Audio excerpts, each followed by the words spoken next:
বেকার যুবকদের জন্য কিছু সুন্দর উপদেশ। জীবনের এমন একটা সময় আসে যখন চারিপাশে সবাই এগিয়ে যাচ্ছে আর আপনি হয়তো থেমে আছেন একই জায়গায়। এই অবস্থায় সবচেয়ে বেশি কষ্ট হয় সেই তরুণদের যারা প্রতিদিন চেষ্টা করেও কাজের সুযোগ পাচ্ছে না। কিন্তু মনে রাখবেন, বেকার থাকা মানেই আপনি ব্যর্থ নন। এটা কেবল একটি সময়কাল যা আপনার ধৈর্য, মনোবল এবং মানসিক শক্তিকে পরীক্ষা করছে। নিজেকে ব্যস্ত রাখুন, কাজ না থাকলে অলস থাকবেন না। নতুন কিছু শিখুন, ডিজিটাল স্কিল, ভাষা বা যে কোনো বিষয় যা ভবিষ্যতে কাজে লাগবে। আজকের যুগে ইন্টারনেট সবচেয়ে বড় শিক্ষক। ইউটিউব, অনলাইন কোর্স বা ফ্রি সোর্স ব্যবহার করুন। আপনি যত শিখবেন তত এগিয়ে যাবেন।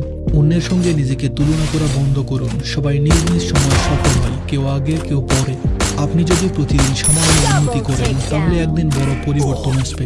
আজ যে ব্যর্থ, কাল তিনিই সফলতার মুখ দেখবেন। নিজের মানসিক শক্তি ধরে রাখুন। এই সময়ে অনেকে হতাশ হয়ে পড়ে আত্মবিশ্বাস হারায়, কিন্তু সফল মানুষের জীবনী পড়ুন, দেখবেন তারা সবাই কখনো না কখনো এই বেকারত্বের সময় পেরিয়ে এসেছে। এই সময়টাকে আত্ম উন্নয়নের সুযোগ হিসেবে নিন।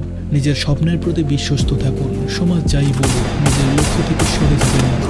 মানুষ আপনাকে ততক্ষণ উপহাস করবে যতক্ষণ আপনি প্রমাণ না দিচ্ছেন। একদিন যখন আপনি নিজের জায়গা তৈরি করবেন, সেই একই মানুষ আপনাকে শ্রদ্ধা করবে।